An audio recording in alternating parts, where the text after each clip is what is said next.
académicos del ISIM y vamos a recibir a Roberto Bastías. Es un gusto para mí tenerte, Roberto, aquí en nuestro seminario. Bienvenido. Roberto es colega desde pregrado. Él estudió Ingeniería en Biotecnología Molecular en la Facultad de Ciencias de la Universidad de Chile. Después realizó el doctorado en Ciencias, mención Microbiología, también en la misma institución. Y ahí comenzó a dedicarse a fagos, al estudio de la biología de los fagos. Después tuvo una pasantía postdoctoral en Francia y después también tuvo una pasantía más o menos larga en la República Helénica de Grecia, donde profundizó sus estudios en fagos, ¿ya? Hoy en día él es profesor adjunto del Instituto de Biología en la Facultad de Ciencias de la Pontificia Universidad Católica de Valparaíso. Y nuevamente, Roberto, te agradezco mucho tu buena onda y tus ganas de estar aquí compartiendo tu actividad científica. Así que adelante, porfa, comparte tu pantalla y el escenario virtual es todo tuyo. Adelante. Bueno, muchas gracias, Juan Francisco. Para mí es un agrado estar acá y contarles un poquito lo que hacemos en nuestro grupo de investigación. Voy a compartir la pantalla. ¿Me confirman si está todo bien? Se ve tu PowerPoint y ahora no sé si lo va a poner en pantalla Ya, completa. Ahí está, impecable. ya. Bueno, eso. Yo trabajo en el Instituto de Biología de la Pontificia Universidad Católica de Valparaíso y ahí dirijo el grupo de bacteriófagos e interacciones microbianas. Entonces hoy día les voy a contar un poquito los distintos proyectos en los que he estado involucrado. Claramente van a darse cuenta que tienen distintos grados de avance y bueno, algunas de las cosas que hemos ido haciendo. Para partir, voy a comenzar con una problemática, ¿cierto? Que este es el tema de las bacterias multiresistentes a antibióticos, que antes de la actual pandemia era probablemente considerado el principal desafío por la Organización Mundial de la Salud. Obviamente ese problema no ha desaparecido, ¿cierto? Y puede que incluso se haya acrecentado con la actual pandemia. Es un problema que no discrimina entre países, digamos, desarrollados y países de menor desarrollo, afecta a todos por igual y tiene que ver una de las causas con el uso excesivo de antibióticos, ¿cierto? Y bueno, la OMS considera que una de las principales amenazas para la salud pública, incluso se habla en algunos casos de una era post-antibiótico, en el sentido de que podemos llegar a una situación donde los antibióticos simplemente ya no sean útiles para combatir infecciones bacterianas. Entonces, incluso hay gente que estima que para el 2050 puede ser una de las principales causas de mortalidad, puede estar asociado a las bacterias resistentes a antibióticos. Como respuesta, las distintas organizaciones y la OMS han propuesto distintas soluciones que van obviamente por mayor financiamiento para enfrentar el problema, ¿cierto? Fortalecer la vigilancia de este tema, ¿cierto? Asociado a la aparición de estas bacterias resistentes a antibióticos, mejorar el acceso a medicinas de calidad, regular de algún modo el uso racional de este tipo de medicinas, lo que tiene que ver con educación, ¿cierto? Promover la prevención y el control de las infecciones y por supuesto también el promover de algún modo la innovación, la investigación y el desarrollo de nuevas herramientas. Y ahí surge este tema que es el posible uso de los fagos, lo que también en algún momento se le llamó como la cura olvidada, porque claramente los fagos sabe que se descubrieron hace ya más de 100 años, ¿cierto? Y como digo, el uso de fagos puede ser una posible solución a este tema para combatir infecciones bacterianas y de hecho muchos medios de comunicación han hecho eco de esto y en los últimos años ha aparecido mucha información al respecto en medios masivos, no necesariamente en medios especializados, pero esto ha llegado incluso a los medios de comunicación masivos donde se ve que los fagos podrían ser una potencial alternativa para combatir lo que son las bacterias resistentes a antibióticos.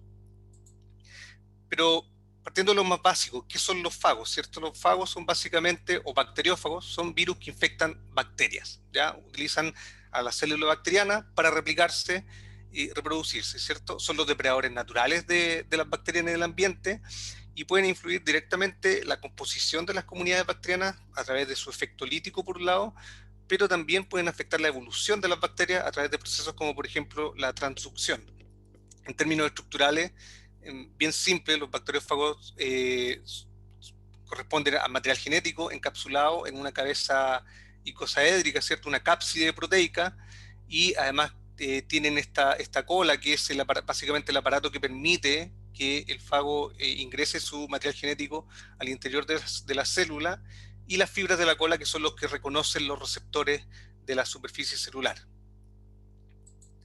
El ciclo infectivo de un fago, en términos bien simples, para eso utilizo esta animación, ¿cierto? Que es bien buena. El fago lo que hace es reconocer sus células hospedero, ¿cierto? A través de receptores que pueden estar en la superficie de la célula. Luego utiliza la maquinaria, ¿cierto? Para inyectar el material genético dentro de la célula hospedero, y una vez que ocurre esto, básicamente se toma control de la célula hospedero, se toma control de toda la maquinaria de la célula hospedero para producir nuevos fagos, ¿ya? Los que se multiplican, se replica el material genético, se producen las proteínas que van a formar los nuevos fagos, y eventualmente esto termina con la lisis de la célula, donde se liberan los nuevos fagos, y estos fagos libres quedan disponibles para después volver a infectar otra célula hospedero. Entonces este es el ciclo infectivo de los fagos. Para que me crean que esto es así, o sea, aquí tenemos fotografías de microscopía electrónica donde se ven cada una de estas etapas del ciclo infectivo, ¿cierto? Aquí, por ejemplo, se ve una lisis de una bacteria donde se están liberando los distintos fagos. Y bueno, y esta capacidad de matar a sus células hospedero es lo que ha puesto en el foco en estos fagos como potenciales herramientas para combatir bacterias patógenas. Ahora, no solamente la capacidad para matar a la bacteria hospedero, sino que también los fagos tienen varias propiedades que lo hacen bien interesante. Una de las principales, uno puede decir que son agentes naturales, ¿cierto? Que están en todo tipo de ambiente, son totalmente inocuos para los humanos. De hecho, se estima que son probablemente la entidad biológica más abundante en el planeta. Se estima que en el planeta hay alrededor de 10 elevado a 31 partículas virales.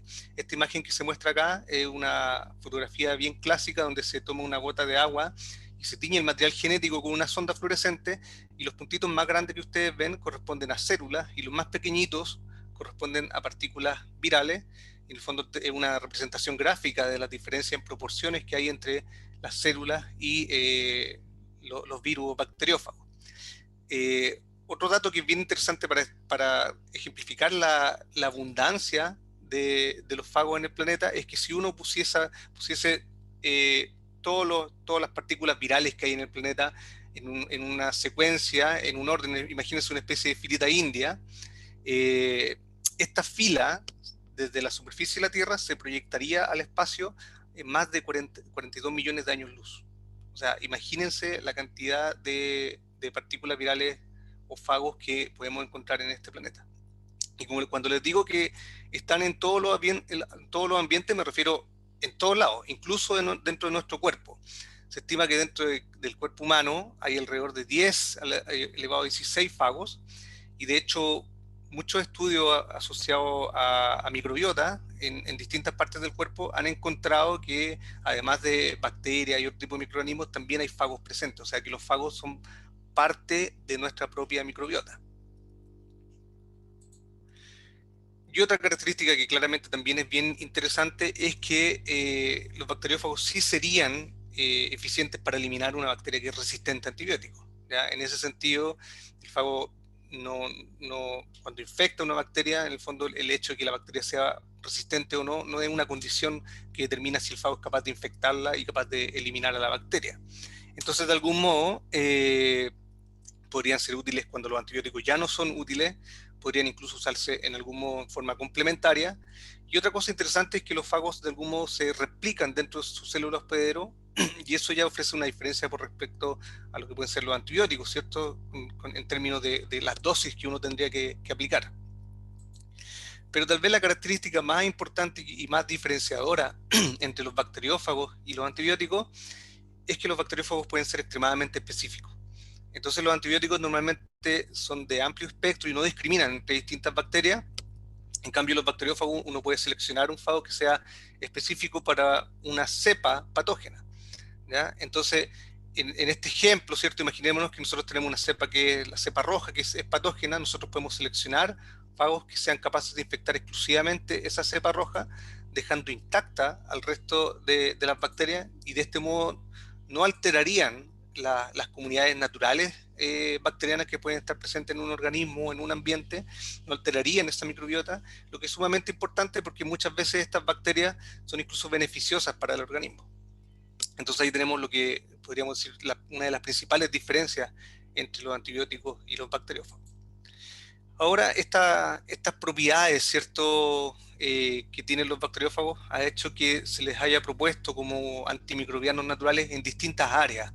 Se ha propuesto el uso de fagos en agricultura, por un lado, en acuicultura, en inocuidad alimentaria, incluso en el tratamiento de agua y por supuesto también en salud humana. Aquí hay distintos ejemplos y distintos niveles de avance en distintos países. En definitiva, hay varias características que apoyan esta idea del potencial uso de fagos como antimicrobianos, ¿cierto? El hecho de que sean naturales e inocuos, el que puedan ser muy específicos, el que puedan utilizarse contra bacterias resistentes a antibióticos, el hecho de que se repliquen a sí mismos y también su versatilidad, en el sentido de que podemos utilizarlo en distintas áreas, ¿no? Y aquí lo que les muestro son distintas empresas que han hecho eco de este potencial que tienen los fagos. Entonces hoy en día existen un montón de empresas que están desarrollando productos basados en bacteriófagos o derivados de bacteriófagos y empresas de distintas partes del mundo, incluso acá en Chile hay algunas empresas que también están explorando esta alternativa y asociadas a distintas áreas, de acuicultura, agronomía, inocuidad alimentaria y también salud.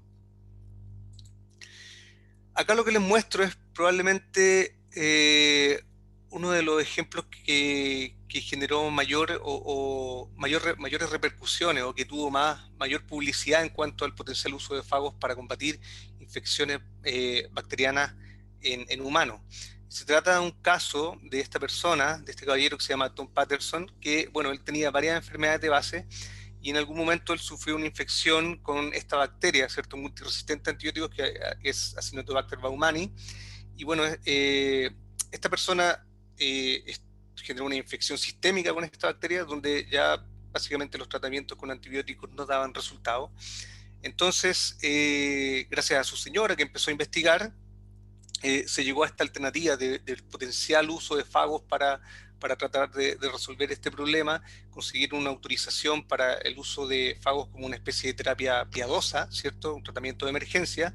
Y lo interesante es que ya después de 48 horas de que comenzaron a aplicarle los fagos a esta persona, se comenzó a ver una mejoría en la salud de este caballero, y bueno, en definitiva, esta persona se mejoró por completo. Ya, en este caso hubo dos aspectos que eran bien interesantes.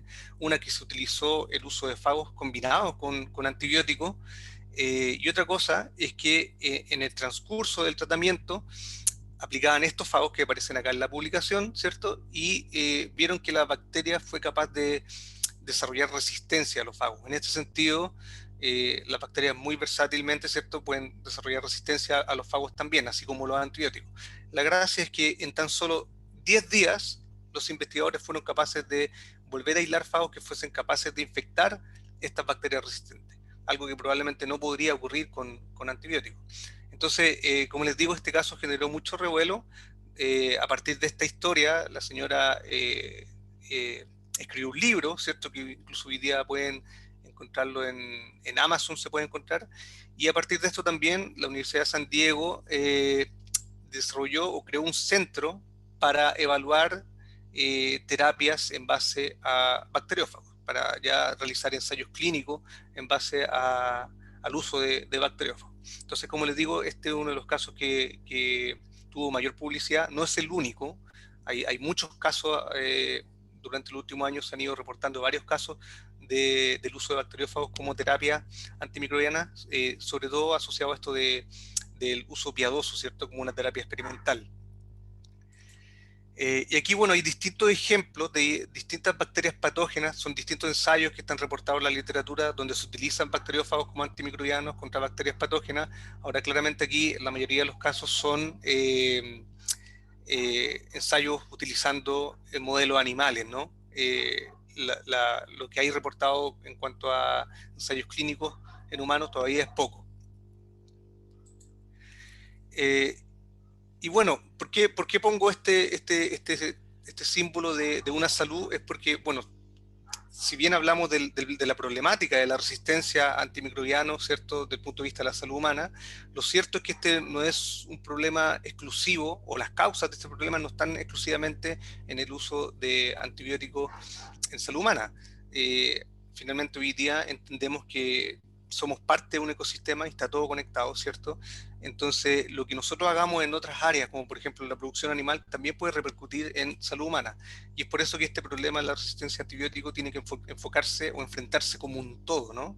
Y lo que nosotros hemos visto es que los antibióticos no solamente se utilizan en salud humana, sino también se utilizan en otras áreas como por ejemplo la acuicultura y la agricultura. Y lo que les voy a contar hoy día tiene que ver un poco con eso, con la experiencia que en los proyectos que he participado asociado al uso de bacteriófagos en estas dos áreas, en acuicultura y en agricultura, donde en algunos casos hemos trabajado con algunas bacterias particulares, ¿cierto?, con distintos modelos de patógenos. Para partir, un trabajo donde me tocó participar hace algún tiempo, hace algunos años, donde asociado a la acuicultura, donde en este caso el problema, el foco estaba puesto en la bacteria Vibrio anguillarum. Esta es una bacteria patógena de distintos animales marinos, el agente etiológico de la vibriosis clásica. Este es un ejemplo de cómo quedan los peces cuando son infectados con esta bacteria, donde generan una hemorragia, ¿cierto? Y esta úlcera cutánea. Esta bacteria está distribuida a lo largo de todo el planeta. Se ha descrito que puede infectar más de 50 especies de peces, incluidas varias de importancia económica.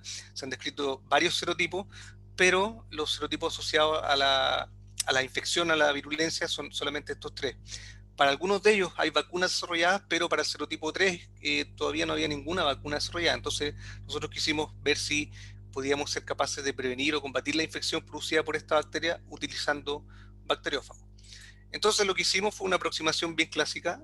Buscamos aislar distintos bacteriófagos contra esta bacteria, contra Vibrio anguillarum. Encontramos distintos fagos, hicimos una caracterización clásica de estos bacteriófagos, viendo su material genético, ¿cierto?, su morfología, y quisimos diseñar un ensayo súper simple para ver si éramos capaces de, como dije, prevenirla o combatir la infección producida por la bacteria, donde consideramos tres condiciones. Una condición control, donde solamente iban a estar los peces, ¿cierto? Esto lo hicimos en Salmo Salar.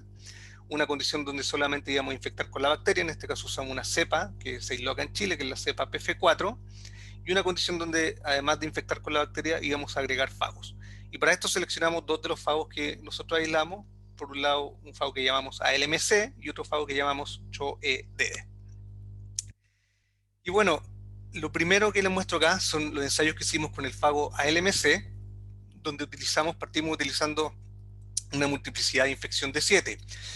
Esto quiere decir, la multiplicidad de infección se refiere a cuántos fagos por cada bacteria nosotros utilizamos en el ensayo. Entonces, en este caso utilizamos 7 fagos por cada bacteria que agregábamos al ensayo.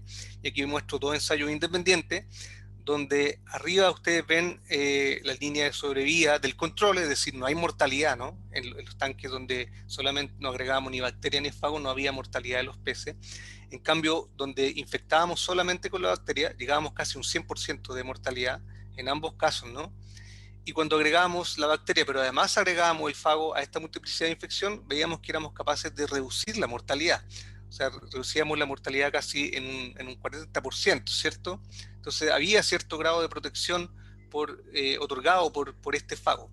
Este es uno de los ejemplos de los peces que resultaban muertos, ¿cierto? Y bueno, la bacteria siempre era recuperada desde los peces que resultaban muertos. Entonces después nos preguntamos si tal vez podíamos mejorar esta protección aumentando la multiplicidad de infección. Y aquí nos fuimos un poquito al chancho, como se dice, porque de una multiplicidad de infección de 7 pasamos a 150, pero lo interesante es que logramos llegar casi a un 100% de protección, donde básicamente no veíamos diferencia entre la mortalidad observada en el control y la mortalidad observada cuando agregábamos la bacteria más los fagos. Entonces, de algún modo estábamos demostrando que el fago podía ser eficaz, en este caso este fago podía ser eficaz para prevenir la muerte causada por esta bacteria en este modelo de peces. Como les dije, teníamos otro fago también en la mira, y cuando hicimos ensayos con este fago tuvimos unos resultados sumamente interesantes, porque en este caso ya con una mortalidad o sea, con una multiplicidad de infección de uno, o sea, un fago por cada bacteria, éramos capaces de lograr casi un 80% de protección, ¿cierto? Entonces este fago era muy eficiente para prevenir la mortalidad en los peces. Cuando aumentábamos un poquito más la multiplicidad de infección, básicamente no veíamos diferencia entre el control y los peces que fueron tratados con la bacteria más el fago. Entonces, este fago en particular también era tremendamente efectivo para combatir las infecciones producidas por esta bacteria. Y en este caso, otra cosa interesante que vimos, y que yo se lo había mencionado antes, que detectamos la aparición de bacterias resistentes al fago. Entonces, este era un punto de cuidado que teníamos en mente, ¿cierto? Había que ver qué pasaba con estas posibles bacterias resistentes. Ahora, estos ensayos que yo les muestro fueron hechos en condiciones de laboratorio, en acuarios, pero que teníamos en laboratorio. Entonces nos preguntamos si podíamos replicar algo similar, pero en condiciones de cultivo de peces, ¿cierto? En una instalación de acuicultura.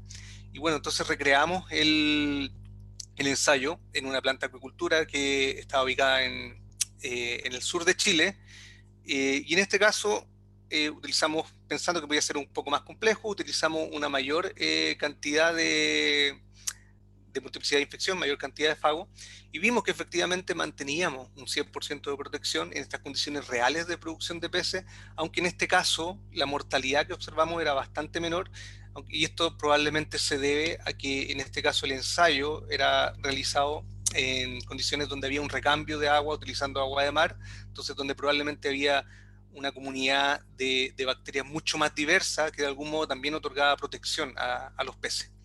Lo interesante es que aún así fuimos capaces de prevenir la mortalidad o combatir la mortalidad de los peces producido por esta bacteria PF4. Lo importante de este trabajo es que este fue el primer reporte de que los bacteriófagos efectivamente podían ser utilizados para combatir infecciones bacterianas en salmónidos. Y bueno, este trabajo eventualmente hicimos una solicitud de patente, protegiendo obviamente el uso de estos fagos como antimicrobianos en estas condiciones. Pero, como les dije, nos quedaba el desafío de qué pasaba con estas bacterias resistentes, ¿cierto? ¿Cuál era la naturaleza de estas bacterias resistentes al fago?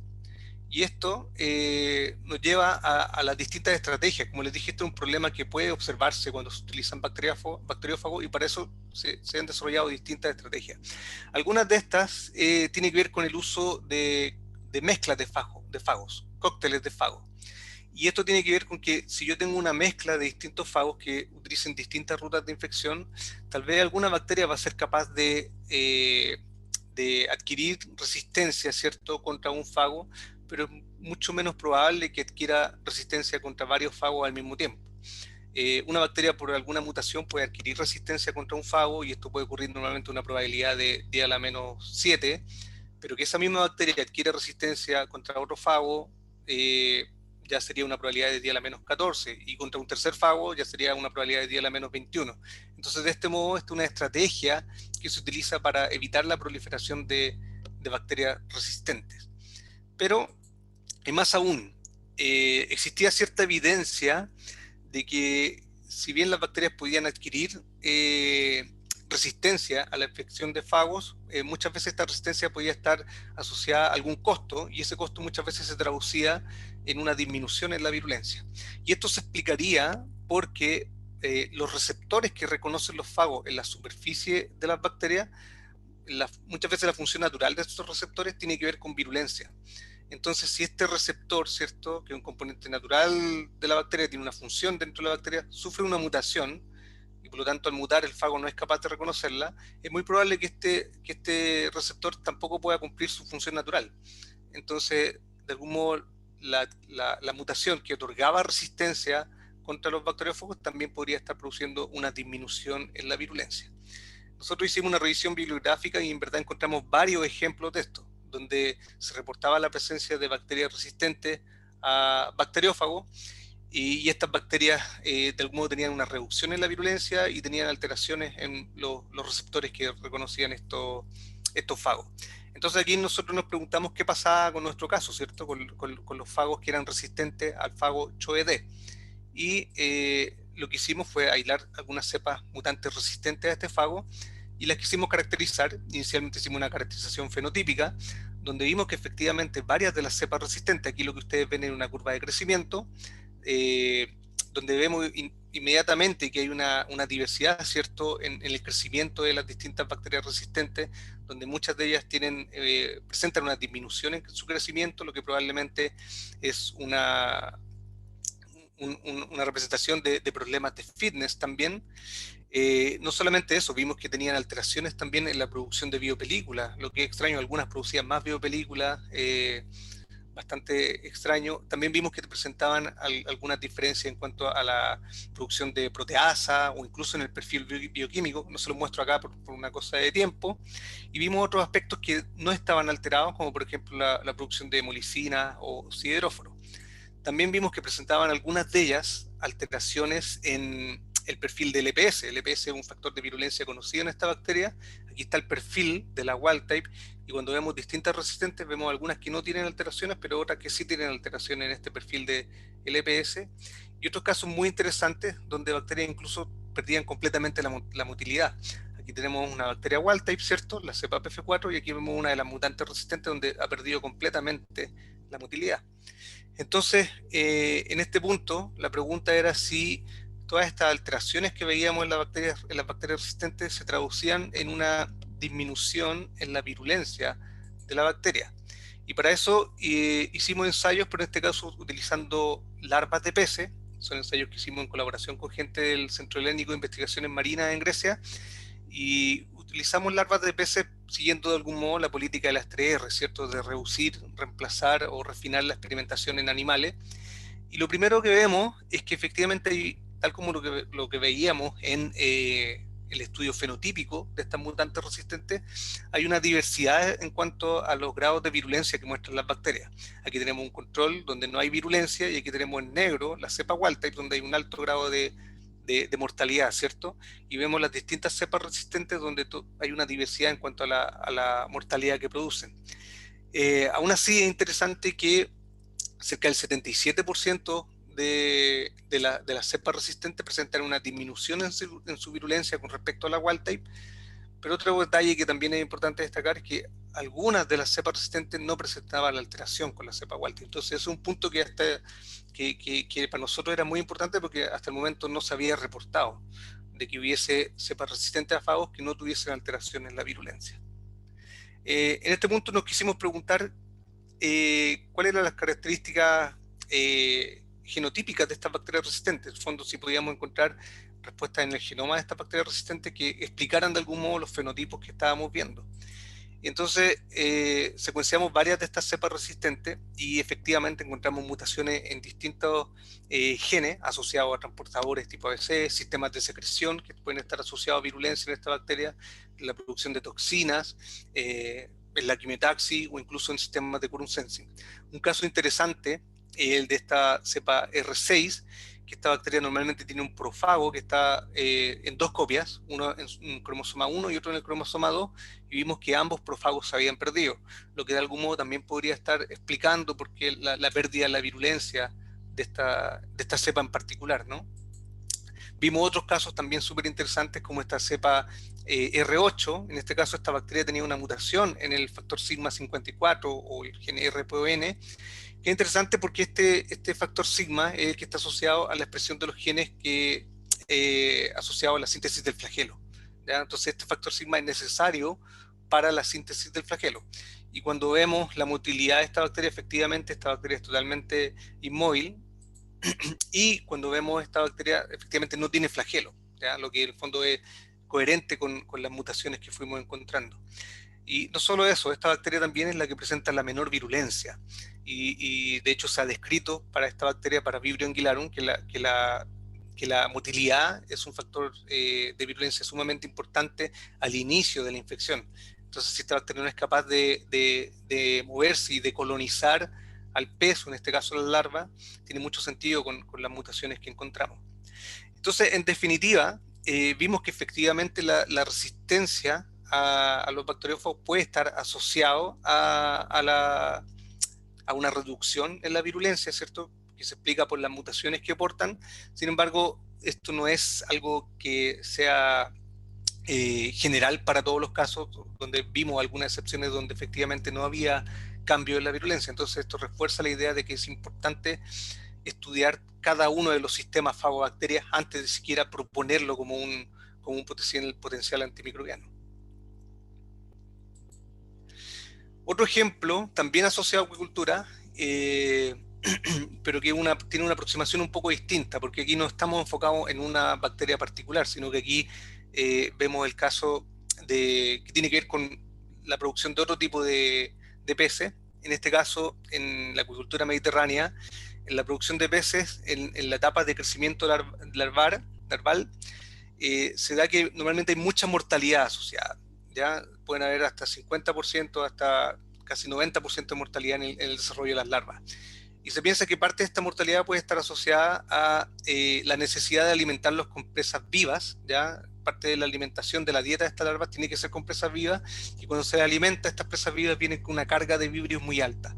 Entonces se cree que ahí la presencia de los vibrios en general puede estar afectando la viabilidad de las larvas. Entonces en este caso quisimos ver si podíamos utilizar fagos para reducir la carga total de vibrio en estos alimentos, ¿cierto? En estas presas vivas. Para lo cual aislamos fagos también de distintos ambientes presentes en una planta de producción acuícola. También aislamos distintos vibrios, y la idea era encontrar los fagos que fuesen capaces de infectar la mayor cantidad de vibrio. Y aquí se muestra distintas curvas de infección donde vemos distintas bacterias aisladas de estos ambientes, y vemos que los fagos que aislamos eran capaces de infectar casi el 50% de las cepas de virus que encontramos, reduciendo el crecimiento de estas bacterias en distintos cultivos. Entonces dijimos, bueno, puede que estos sean unos buenos candidatos para disminuir la carga total de virio en este alimento, ¿cierto? Que se le da a las larvas. Y diseñamos un ensayo súper simple, donde teníamos esta artemia salina, que es el alimento que se le da a las larvas, y dimos la carga de virios al inicio, con dos condiciones, una control, ¿cierto? Y otra donde agregábamos los fagos. Vimos que en tan solo 4 horas éramos capaces de reducir en 90% la carga de vibrio, lo que era sumamente interesante y versátil para la gente que trabaja alimentando las larvas, porque tú podías, cada día que tenías que alimentar, podías hacer un tratamiento previo agregando los fagos, y ahí tú reducías inmediatamente la carga de vibrio que estaba ingresando al cultivo de las larvas. Ahora la pregunta es, bueno, ¿por qué no agregar directamente los fagos a los tanques donde están las larvas, ¿cierto? Pero eso nos presentaba otro desafío de cómo administramos los fagos a estos tanques donde crecen las larvas, y esto tiene que ver con que las larvas crecen en sistemas de recirculación. ¿Cuál es el problema? Que en estos sistemas de recirculación el agua pasa por distintos tipos de filtros, por filtros biológicos, por filtros de UV, hay un recambio de agua cada 24 horas, entonces básicamente nosotros podíamos agregar los fagos, pero esto iban a ir disminuyendo muy rápidamente en el tiempo. Entonces pensamos cómo podíamos de algún modo extender la presencia de los fagos en este sistema en el tiempo, y pensamos en una encapsulación, en utilizar los fagos, encapsularlos en esferas de alginato, y utilizar estas esferas de alginato como una especie de sistema de dosificación de fagos en el tiempo. El uso de alginato como un mecanismo para encapsular los fagos ya se había propuesto antes, pero como un mecanismo de protección, con el sentido de proteger los fagos frente a ambientes nocivos, como por ejemplo ambiente ácido o cosas por el estilo. Nosotros pensamos que además de eso podía ser un buen sistema de dosificación de fagos. El problema es que si agregábamos las esferas directamente al tanque, estos probablemente se iban a ir con la corriente también, entonces lo íbamos a perder igual de rápido, y tuvimos que diseñar un sistema que al final fue súper simple, y lo que hicimos fue crear una especie de bolsita de té. Nosotros agregamos una especie de bolsita de té, donde dentro de esta bolsita de té teníamos las esferas de alginato, y vimos si de este modo éramos capaces de mantener o prolongar la presencia de los fagos en este ambiente, ¿no? Hicimos un ensayo bien simple, y efectivamente vimos que cuando los fagos no estaban encapsulados, se perdían rápidamente dentro del sistema, no éramos capaces de detectarlo. En cambio, cuando estaban encapsulados en este sistema, con esta bolsita de té que yo le llamo, éramos capaces de extender la presencia de los fagos en el ambiente hasta por 100 horas. Entonces, de algún modo íbamos tratando de solucionar este tipo de problemas. Y bueno, ya la etapa final de de la presentación tiene que ver con lo que hemos hecho en agricultura, ¿cierto? Y esto es uno de los proyectos que hemos estado trabajando últimamente, y aquí el foco está puesto en esta bacteria, una fitopatógena que es Pseudomonas syringae, Patomar-actinide, más conocida como PCA. Esta bacteria se detectó por ahí por el 2011, a finales de 2011, en Chile, y se le dio gran importancia porque en ese tiempo había causado básicamente una pandemia también.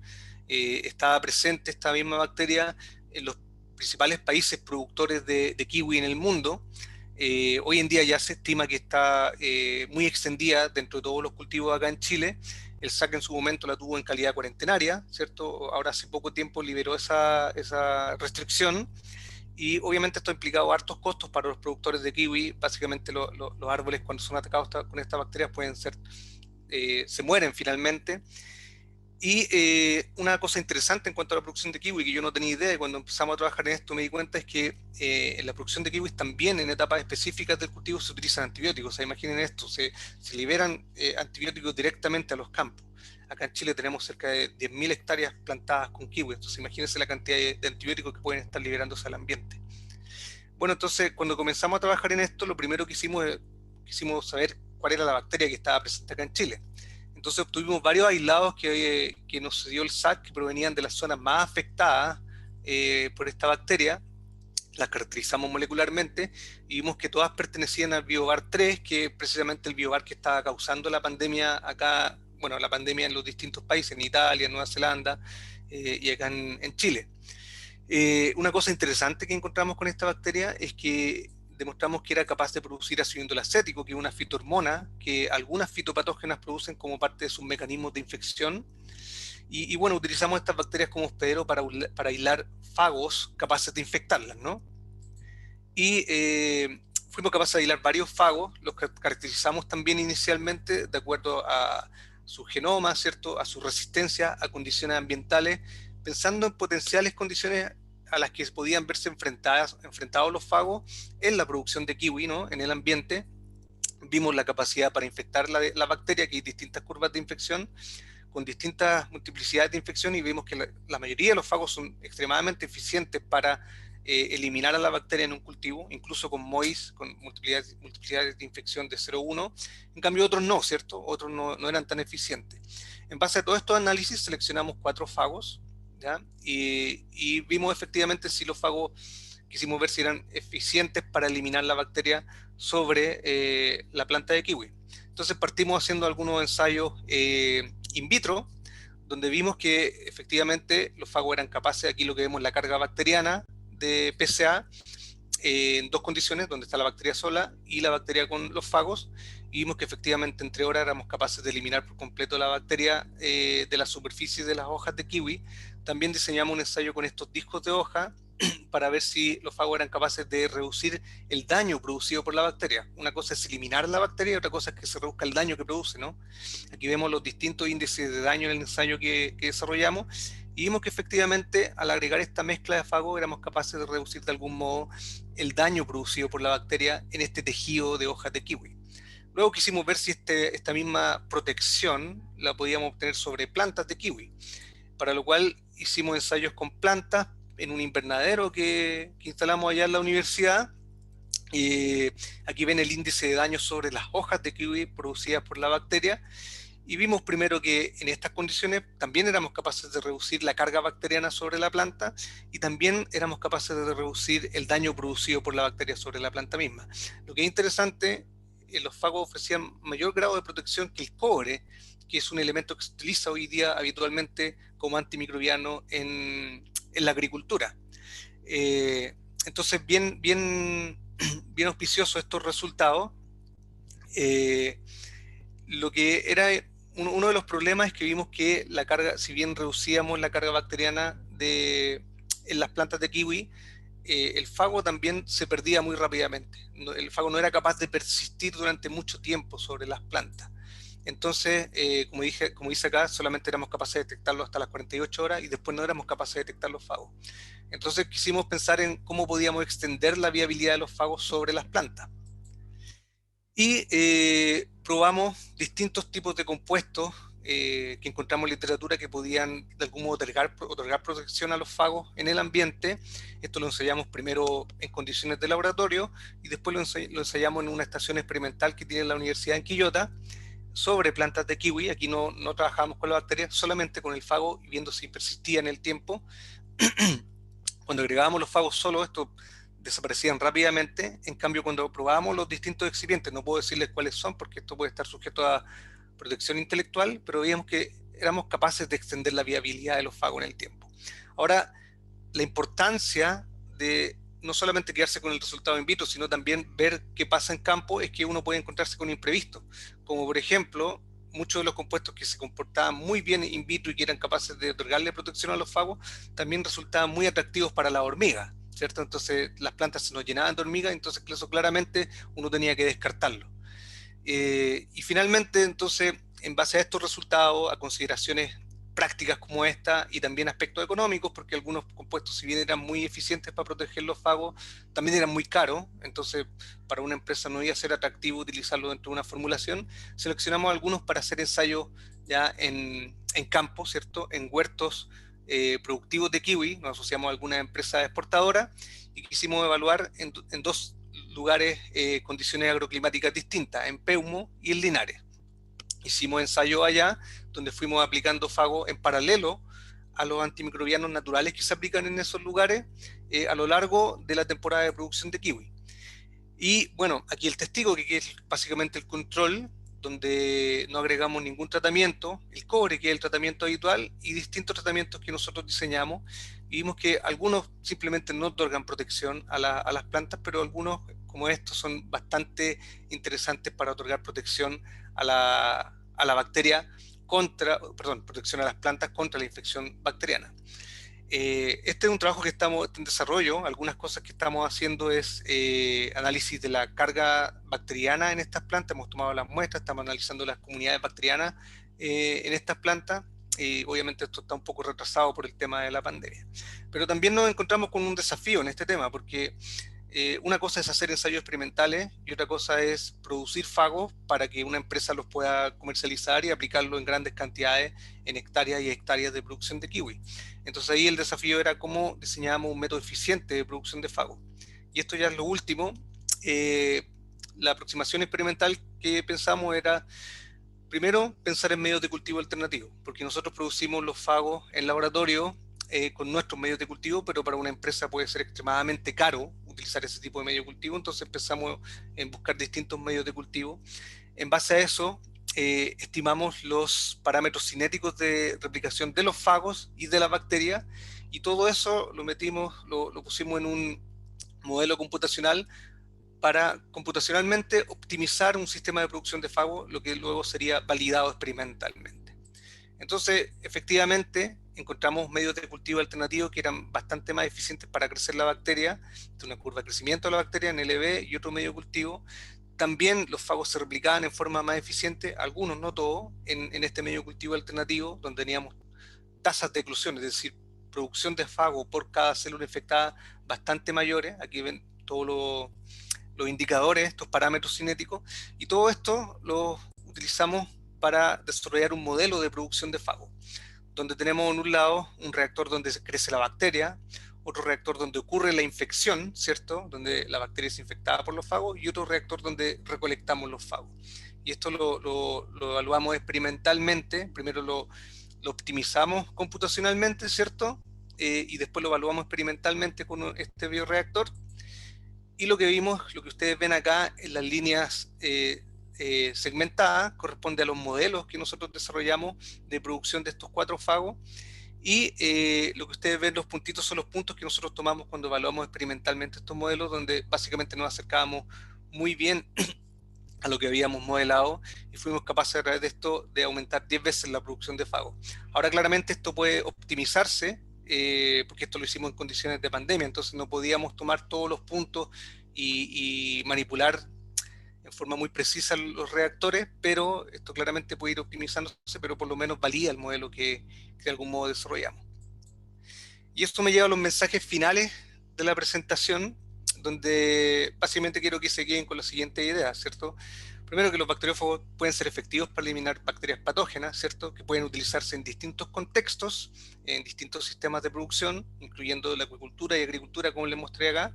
Ahora, en cada caso vamos a encontrarnos con desafíos y la idea es seguir realizando investigación para ir superando estos desafíos. Tenemos el problema de las bacterias resistentes, los métodos de administración, cómo producimos eficientemente los fagos, el marco regulatorio, que es un tema que no toqué ahora, pero que también es importante. No existe una regulación, leyes asociadas al posible uso de fagos como antimicrobianos, y también sumamente importante el conocer muy bien el sistema de fago bacteria que uno está utilizando, porque como les mostré ahora, pueden existir casos particulares donde tu fago bacteria no necesariamente se va a comportar como está descrito en la literatura. Bueno, esto tal vez la diapo más importante, ¿cierto? La gente que realiza el trabajo. Yo estoy dirijo el grupo de bacteriófagos de interacciones microbianas, que está en el laboratorio de microbiología del Instituto de Biología. Yo básicamente doy la cara, pero todos ellos son los que realizan la investigación, ¿no? El financiamiento que tenemos, también colaboraciones con la doctora Jimena Besoaín de la Escuela de Agronomía, sobre todo la parte de los ensayos en campo, y distintos colaboradores de acá de Chile y internacionales con los que hacemos esta investigación. Muchas gracias. Muchas gracias, Roberto. Muy interesante el tema. Yo me imagino que va a haber varias preguntas del público, pero en general muy interesante. Así que abrimos espacio a las preguntas, junto con agradecerte el tiempo para compartir todo este trabajo que has hecho tú con tu equipo. ¿Preguntas del público?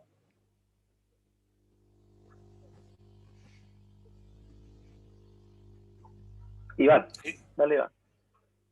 Sí, Roberto, muy buena la presentación. Me impresiona algo que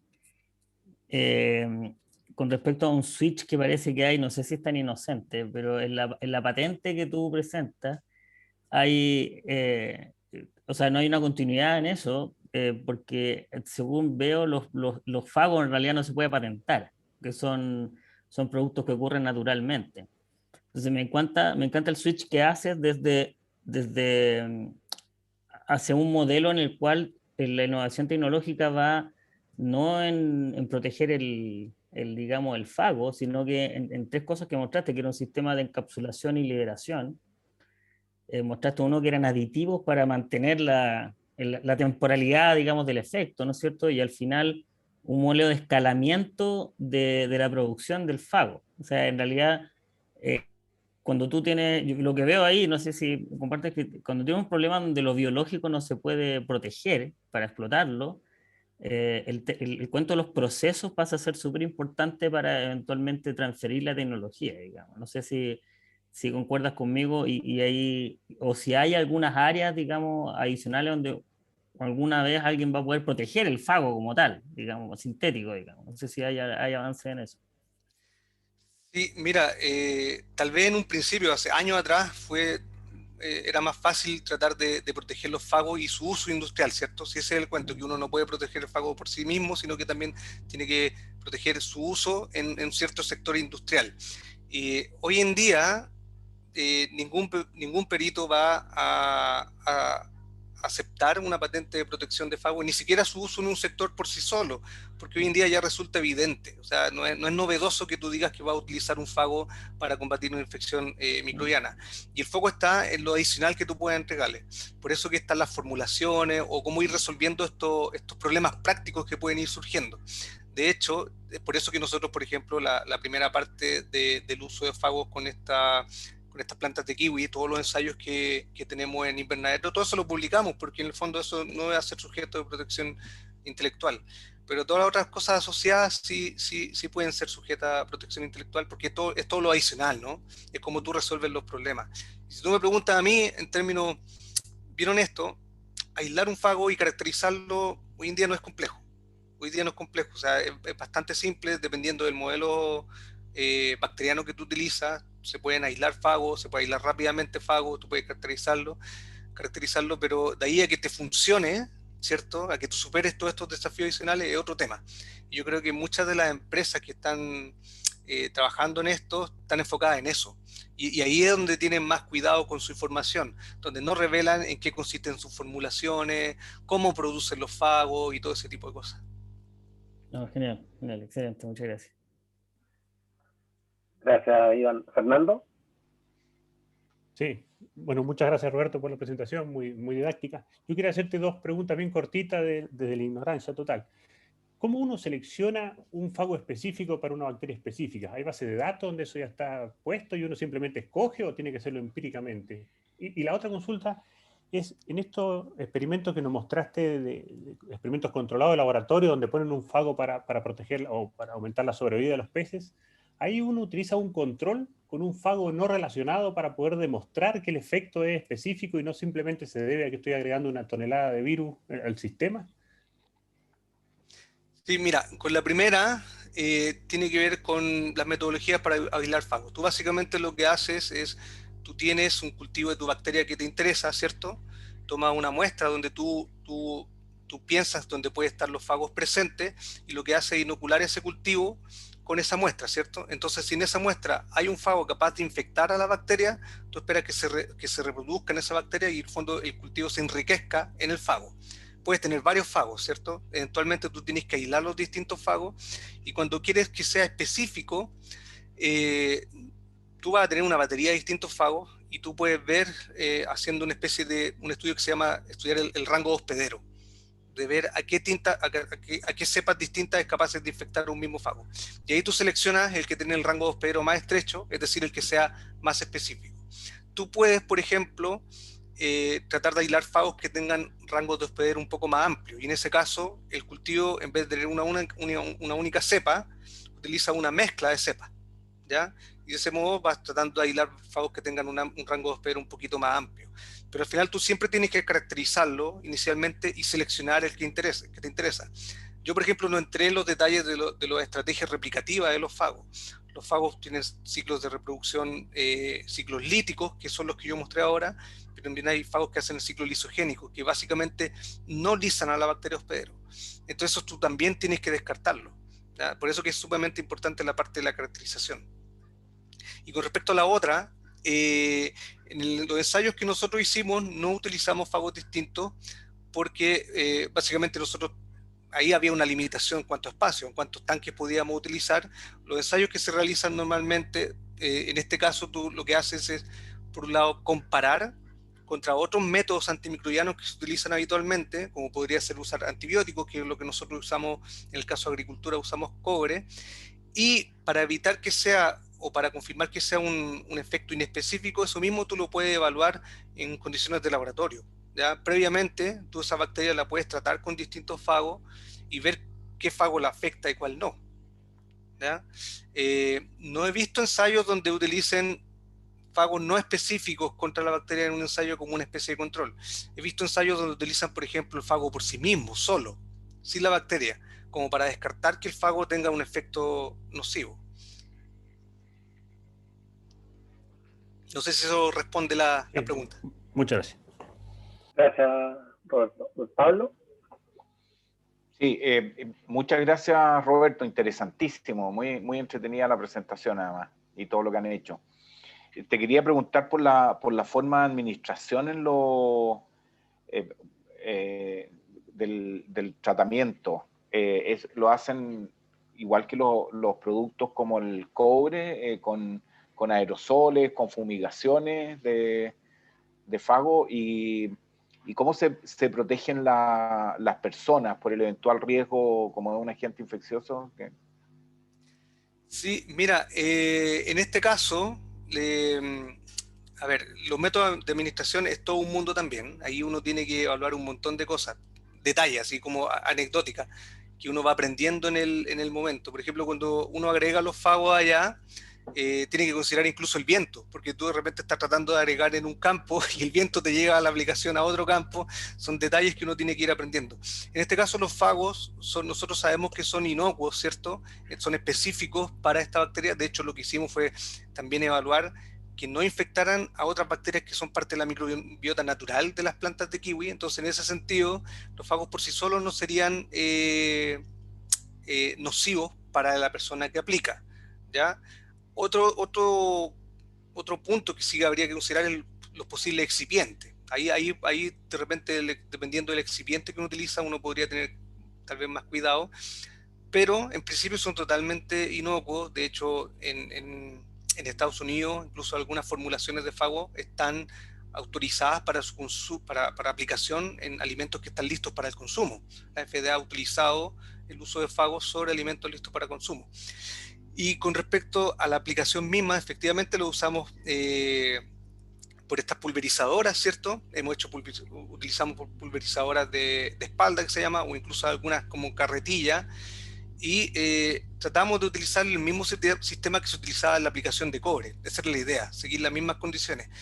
Lo que también presenta desafíos, porque por ejemplo, ese tipo de pulverizadora funciona a cierta presión, y dependiendo de la presión que tú utilizas, puede terminar matando los fagos también.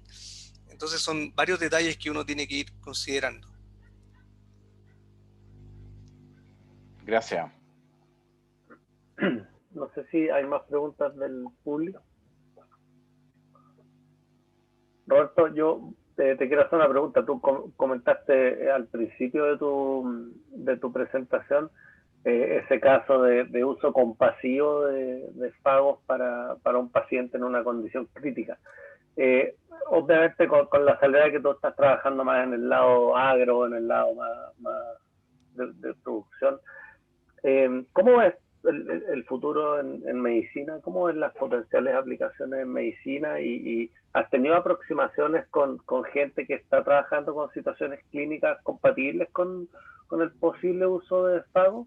Y si no, para saber si alguno de nosotros aquí en el instituto quisiera molestarte en el futuro.